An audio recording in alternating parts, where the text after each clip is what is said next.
Hello everyone, welcome to the video series on MHSRB pharmacist exam preparation. ఈ వీడియోలో autonomic nervous సిస్టంలో adrenergic system anatomy physiology as well as drugs క్విక్గా revise చేస్తాను. నా first of all autonomic nervous system అంటే which is not under our control of will, మన ఇష్టం బట్టి ఉండదు, అందుకని దాన్ని అటానమిక్ నర్వస్ సిస్టమ్ అని అంటారు. ఇందులో ఎడ్రినర్జిక్ సిస్టమ్ని అనే పేరు ఎందుకు వచ్చిందంటే న్యూరాన్స్ నుంచి పోస్ట్ గ్యాంగ్లియానిక్ న్యూరాన్ నుంచి రిలీజ్ అయ్యే న్యూరో ట్రాన్స్మిటరు నారెడ్రినలిన్, దీన్నే నారెపినెఫ్రిన్ అని కూడా అంటారు. అందుకని నారెడ్రినలిన్ వస్తుంది కాబట్టి ఎడ్రినర్జిక్ సిస్టమ్ అనే పేరు వచ్చిందనమాట. ఈ సింపాథటిక్ నర్వస్ సిస్టమ్ అన్నా ఎడ్రినర్జిక్ నర్వస్ సిస్టమ్ అన్నా ఒకటే. సింపాథటిక్ సిస్టమ్ అనే పేరు ఎందుకు వచ్చిందంటే ఇది ఎమోషన్స్తో, మనకి హ్యూమన్ బీయింగ్స్కి ఎమోషన్స్ ఎక్కువైనప్పుడు యాక్టివేట్ అయ్యే సిస్టమ్ కాబట్టి సింపాథటిక్ నర్వస్ సిస్టమ్ అనే పేరు వచ్చింది. ఎక్సర్సైజ్, ఎంబరాస్మెంట్, ఎమోషన్స్, ఎక్సైట్మెంట్, ఈ రెస్పాన్సెస్, ఈ అన్ని సందర్భాల్లో మన బాడీలో యాక్టివేట్ అయ్యే సిస్టమ్ సింపాథటిక్ నర్వస్ సిస్టమ్. దీనివల్ల వచ్చే రెస్పాన్సెస్ ఎలా గుర్తుంచుకోవచ్చు అంటే, నేను యూజువల్గా ఎప్పుడు ఏం చెప్తానంటే, రాజమౌళి సినిమా ఛత్రపతి సినిమా ఉంది, అందులో ప్రభాస్కి కోపం వచ్చినప్పుడు కెమెరా ఎక్కడెక్కడ జూమ్ చేసి చూపిస్తారో అవన్నీ ఎడ్రినర్జిక్ సిస్టమ్ రెస్పాన్సెస్. కోపం రాగానే వెనక్కి బ్యాక్గ్రౌండ్ మ్యూజిక్ వస్తుంది, కెమెరాని కంటికి జూమ్ చేస్తారు, ప్యూపుల్ డైలేట్ అవుతుంది, మిడ్రియాసిస్. తర్వాత అతను మజిల్ చూపిస్తారు, అంటే blood circulation to the muscles is increased. Blood circulation పెరగాలంటే ఏం జరగాలి? హార్ట్ రేట్ పెరగాలి, హార్ట్ రేట్ పెరుగుతుంది. సెకండ్ వన్, బ్లడ్ సర్క్యులేషన్తో పాటు బ్లడ్లో ఆక్సిజన్ లెవెల్స్ కూడా పెరగాలి. ఆక్సిజన్ వెళ్తేనే ఈ ఆక్సిడేటివ్ ఫాస్ఫోరిలేషన్ ఇవన్నీ జరిగి ఏటీపీ వస్తుంది. ఆక్సిజన్ పెరగాలంటే ఏం చేయాలి? ఎక్కువగా ఊపిరి తీసుకోవాలి, డీప్ బ్రీతింగ్ ఉంటుంది, దాన్ని బ్రాంకోడైలేషన్ వల్ల వస్తుంది. వీటితో పాటు బ్లడ్లో గ్లూకోజ్ లెవెల్ ఎక్కువ ఉండాలి. నార్మల్గా ఉండే గ్లూకోజ్ లెవెల్ కన్జ్యూమ్ అయిపోతూ ఉంటుంది కాబట్టి గ్లూకోజ్ రిలీజ్ కావాలి. గ్లూకోజ్ రిలీజ్ కావాలంటే ఎక్కడి నుంచి రావాలి? గ్లైకోజన్ బ్రేక్ డౌన్ అయ్యి గ్లూకోజ్ రిలీజ్ అవ్వాలి, అంటే గ్లైకోజీనోలైసిస్ జరుగుతుంది. ఇవి మేజర్ రెస్పాన్సెస్.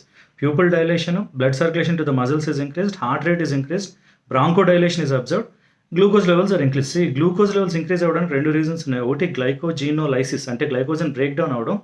రెండు, గ్లూకోగాన్ని సెక్రెట్ చేస్తుంది ఈ సిస్టమ్. గ్లూకోగాన్ పని ఏంటి అంటే బ్లడ్లో గ్లూకోజ్ లెవెల్ పెంచడం. ఇది physiological responses of sympathetic nervous system బ్రీఫ్గా. నా ఎనాటమీ చూస్తే దీన్ని థొరాకో లంబార్ అవుట్ఫ్లో అంటారు. అంటే థొరాసిక్ రీజన్ నుంచి లంబార్ రీజన్ నుంచి నర్వ్స్ వస్తాయి. ఆ నర్వ్స్ సింపాథటిక్ సిస్టమ్ క్యారీ చేస్తాయి కాబట్టి థొరాకో లంబార్ అవుట్ఫ్లో అని అంటారు. Now, there is something in autonomic nervous system called as ganglion. Collection of cell bodies outside CNS is called as ganglion. అంటే thoracic reason నుంచి ఒక నర్వ్ స్టార్ట్ అయ్యి బయటకు వస్తుంది. బయటకు వచ్చి అది ఒక చోట ఎండ్ అవుతుంది. అక్కడ అది సినాప్సిస్, అంటే ఈ న్యూరాన్కి ఇంకో న్యూరాన్కి మధ్యలో ఉండే జంక్షన్ని సినాప్టిక్ జంక్షన్ అంటారు. అక్కడ ఇంకొక న్యూరాన్ స్టార్ట్ అవుతుంది. న్యూరాన్ స్టార్ట్ అయ్యేటప్పుడు న్యూరాన్ హెడ్ ఉంటుంది, సెల్ బాడీ. ఆ సెల్ బాడీస్ మళ్ళీ అక్కడ నుంచి స్టార్ట్ అయ్యి మళ్ళీ ఇంకొక న్యూరాన్ వస్తుంది.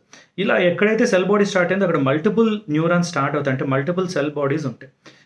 ఈ సెల్ బాడీస్ అన్ని కలెక్ట్ అయిన ఈ రీజన్ని గ్యాంగ్లియాన్ అంటారు. సో గ్యాంగ్లియాన్కి ముందు ఒక న్యూరాన్ ఉంది, గ్యాంగ్లియాన్ తర్వాత ఒక న్యూరాన్ ఉంది.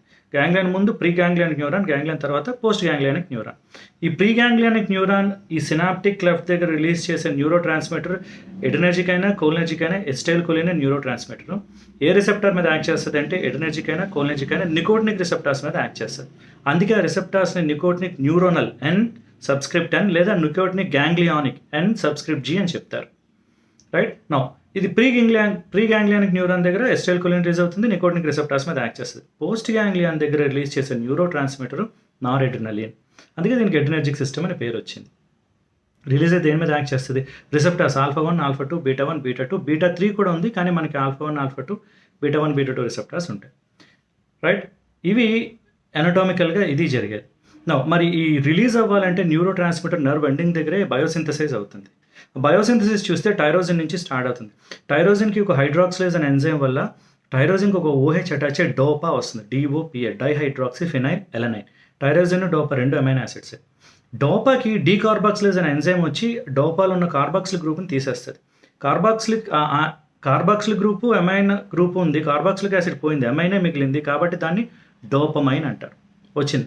ఈ డోపమైన్కి బీటా హైడ్రాక్సిలేజ్, అంటే ఎమైన్ నుంచి first carbon alpha, next carbon beta carbon, ఆ బీటా కార్బన్కి హైడ్రాక్సిల్ గ్రూప్ అటాచ్ అయితే వచ్చేది నారెడ్రినలిన్ ఆర్ నారెపినెఫ్రిన్. ఇది బయోసింథసిస్, ఇది రిలీజ్ అవుతుంది. రిలీజ్ అయ్యి రిసెప్టార్స్ మీద యాక్ట్ చేస్తుంది. ఇప్పుడు ఫార్మకాలజీ చూద్దాం.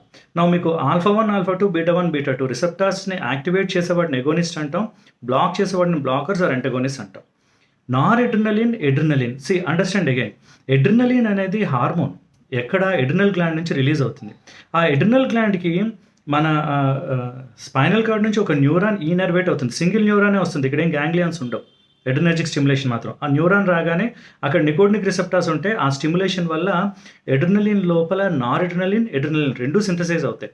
ఇన్ఫ్యాక్ట్ ఎడ్రినల్ గ్లాండ్ నుంచి 80% ఎడ్రినలిన్ రిలీజ్ అవుతుంది, 20% నార్ ఎడ్రినలిన్ రిలీజ్ అవుతుంది. ఈ రిలీజ్ అయిన బ్లడ్లోకి వెళ్తే బ్లడ్లో నుంచి ఆల్ఫా-1, ఆల్ఫా-2, బీటా-1, బీటా-2 రిసెప్టార్స్ మీద యాక్ట్ చేస్తాయి. రిసెప్టర్ సెలెక్టివిటీ చూస్తే ఎడ్రినలిన్ ఆల్ఫా-1, ఆల్ఫా-2, బీటా-1, బీటా-2 అన్ని రిసెప్టర్స్ మీద యాక్ట్ చేస్తుంది. నార్ ఎడ్రినలిన్ ఆల్ఫా-1, ఆల్ఫా-2, బీటా-1 వీటి మీద ఎక్కువ యాక్షన్ ఉంటుంది, బీటా-2 మీద యాక్షన్ ఉంటుంది.